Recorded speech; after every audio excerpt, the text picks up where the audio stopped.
Jaggampeta circle పరిధిలోని నేరాలను అరికట్టేందుకు పోలీసులు ఆధునిక సాంకేతికతను వినియోగిస్తూ ముందడుగు వేశారు. కూటమి ప్రభుత్వం అధికారంలోకి వచ్చిన తర్వాత నేర నియంత్రణపై ప్రత్యేక దృష్టి పెట్టినట్లు అధికారులు తెలిపారు. జగ్గంపేట, టవర్ కాలనీ, శెట్టిబలిజిపేట, పోలవరం కాలువ, గండేపల్లి ప్రాంతాల్లో జరుగుతున్న అసాంఘిక కార్యకలాపాలను అరికట్టేందుకు డ్రోన్ కెమెరా ద్వారా నిఘా ఏర్పాటు చేశారు. చోరీలు జరిగే ప్రాంతాలైన రామవరం, బూరుగుపూడి, కృష్ణవరం, సోమవరం, గండేపల్లి మండలం తాళ్లూరు గ్రామాల్లో కూడా పోలీసులు నిఘా బలోపేతం చేశారు.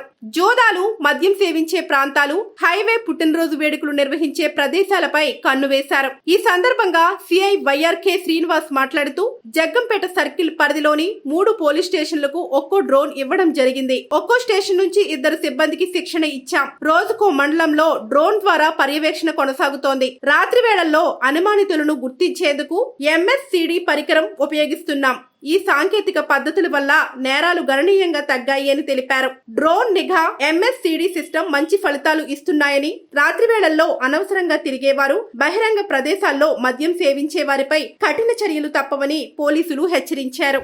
కాకినాడ జిల్లా ఎస్పీ శ్రీ జి బిందు మాధవ్ ఐపీఎస్ వారి ఆదేశాల మేరకు ప్రతిరోజు కూడా డ్రోన్ కెమెరాతో నిఘా, ప్రహారీ మరియు పర్యవేక్షణ చేయడం జరుగుతుంది. అలాగే ముఖ్యమైన బందోబస్తుల్లోని, అలాగే పేకాటలో లేదంటే జోదాలు జరిగే ప్రాంతాల్లోని, అలాగే పబ్లిక్ బోజర్స్ పాల్పడే ఏరియాలు, లా అండ్ ఆర్డర్ పరంగా సెన్సిటివ్ గా ఉండే ఏరియాలని డ్రోన్ కెమెరాతో మేము నిఘా పర్యవేక్షణ చేస్తున్నాం. డైలీ మన సర్కిల్ కి ఎస్పీ సార్ ఒక డ్రోన్ కెమెరా ఇవ్వడం జరిగింది. దాన్ని ప్రతిరోజు వినియోగిస్తున్నాం సార్. మంచి సత్ఫలితాలు ఇస్తుంది. ముఖ్యంగా మనం డైరెక్ట్ గా వెళ్ళటానికి వెళ్ళిన ప్రాంతాలను మనం పైనుంచి పర్యవేక్షించి వాళ్ళని గుర్తించడం జరుగుతుంది. అదే విధంగా నైట్ టైం అనుమానితులను చెక్ చేయడానికి ఎంఎస్సిడి మొబైల్ సెక్యూరిటీ డివైస్ ని వాడటం జరుగుతుంది. దాని ద్వారా రాత్రులు అనుమానాస్పదంగా తిరిగే వాళ్ళ యొక్క వేలుముద్రల ద్వారా ముద్దాయిని గుర్తించడం జరుగుతుంది. అంతేవిధంగా అదే కాకుండా డ్రోన్, ఎంఎస్సిడి కాకుండా ఫేస్ ట్రాకర్ యాప్ ద్వారా అనుమానితుల యొక్క ఫేస్ ట్రాకర్ ద్వారా ముద్దాయిని ట్రేస్ చేయడం జరుగుతుంది. నైట్ టైం రోజు